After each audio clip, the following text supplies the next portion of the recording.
नमस्कार, स्वागत है आपका होराइजन हिंद दावेदार में। दावेदार एक ऐसा शो है जिसमें हम आपको मिलवाते हैं आने वाले नगर निगम चुनाव से वो चेहरे जिन्हें लोग जानते तो हैं लेकिन कभी पार्षद के रूप में देखा नहीं है। आज हमारे साथ है वार्ड 50 से पुनीत साखला।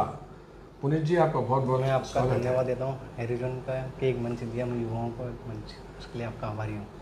आप पुनीत जी अपना परिचय दीजिए, बताइए। मैं पुनीत साखला और मैं 2012 से लगातार कांग्रेस पार्टी का कार्यकर्ता और सक्रिय कार्यकर्ता के रूप में रहा हूँ। और हमारे नेता राहुल गांधी जी, श्री सचिन पायलट साहब और अशोक गहलोत जी है।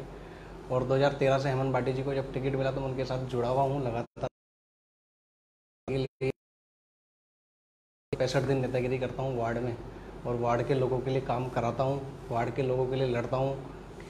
कोई भी प्रकार की समस्या होती है तो उसके लिए स्थानीय नेताओं से मिलकर या प्रशासन से मिलकर उनके काम अवगत करा के और उनको काम को पूरा किया जाता है।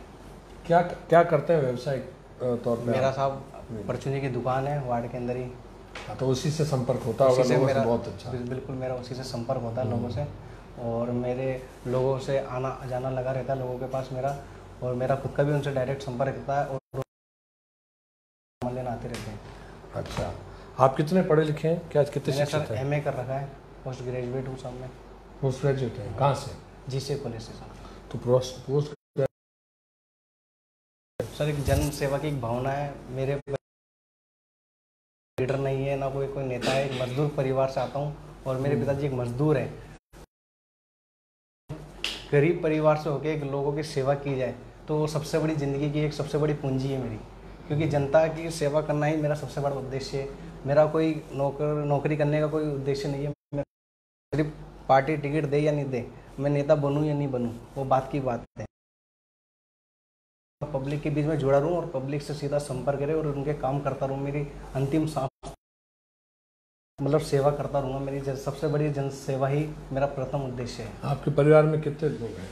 मेरे परिवार में मैं सबसे पिताजी के मैं बड़ा लड़का हूँ, मुझसे छोटे एक ब्रदर है, मेरी एक सिस्टर है और मेरी आज एज 26 है। हाँ, मैं 16 साल की उम्र से श्री सचिन पायलट जी को देख के ही राजनीति के अंदर आया हूँ, क्योंकि वो कारपोरेट मंत्री थे 2012 में केंद्र सरकार के अंदर।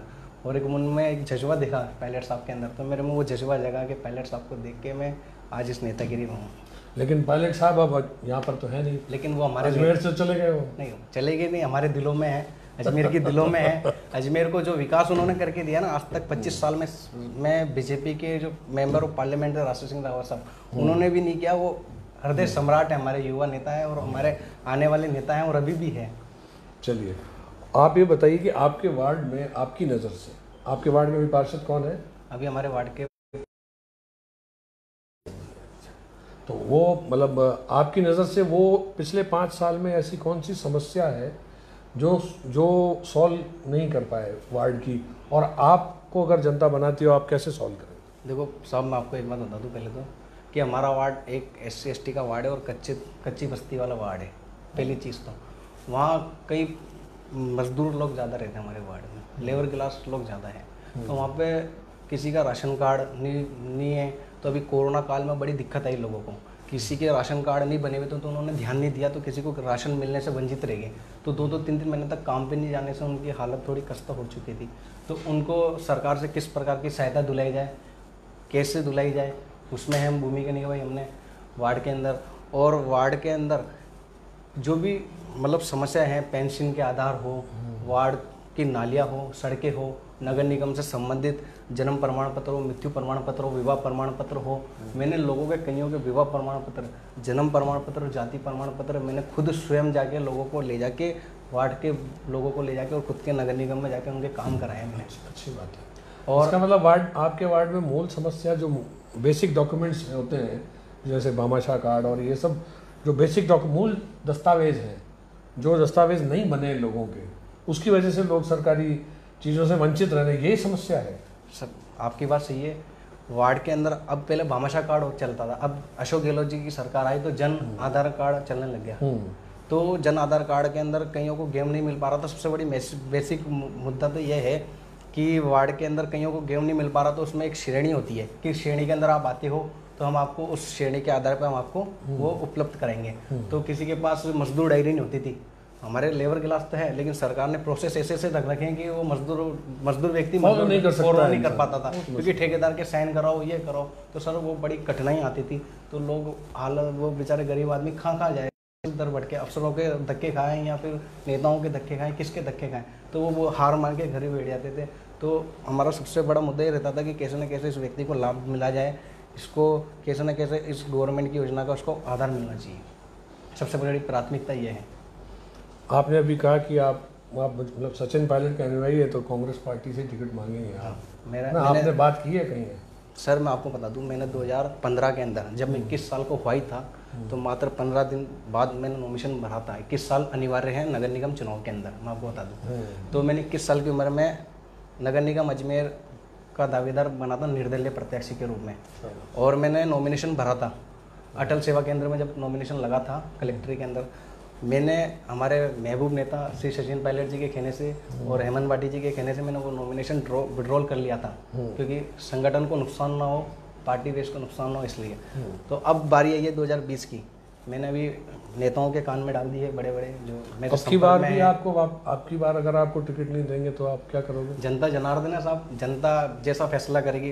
पार्टी टिकट नहीं देती है तो निर्दलीय के रूप में मुझे पब्लिक बोलेगी तो निश्चित रूप से लड़ेंगे और जीतेंगे और दिखाएंगे आपको जीत के। फिर आ गए पायलट साहब और भाटी जी, तो नहीं आपकी देखो आपकी है ना, एडजस्टमेंट वाला काम नहीं होगा फर्नीचर की तरह।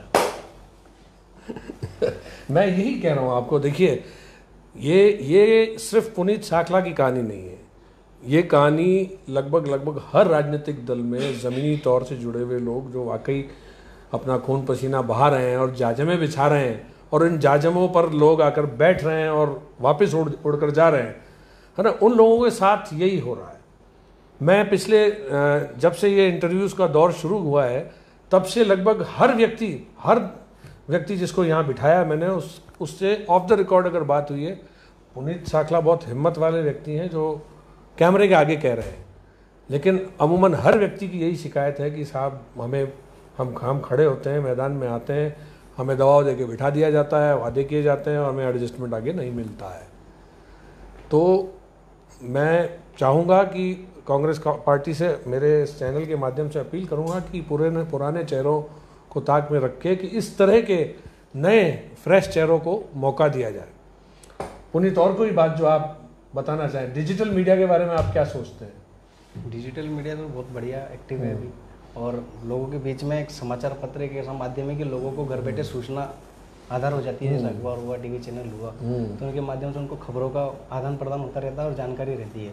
मेरे आपके चैनल से एक माध्यम है, कहना चाहता हूँ कि मैं चुनाव लड़ूँ तो पब्लिक मुझे सहयोग कभी भी कर रही है तो सहयोग करेगी और जीत के आएंगे बिल्कुल। 24 घंटे मेरे दरवाजे पब्लिक के लिए खुले हैं और रात दिन 24 घंटे और 7 दिन उनके लिए मैं तत्पर रहूँगा हमेशा के लिए। जैसे अभी हूँ वैसे कल भी रहूँगा।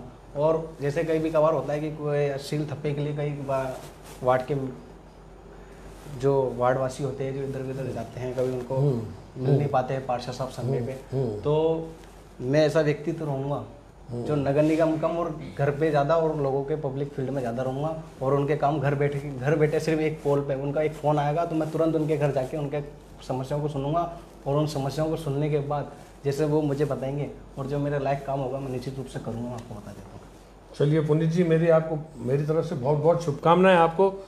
ईश्वर करे आपको ये मौका मिले और आप लोगों की सेवा करें। फिर मिलेंगे, फिर किसी और वार्ड के मजबूत दावेदार के साथ। जय श्री कृष्ण। Thank you.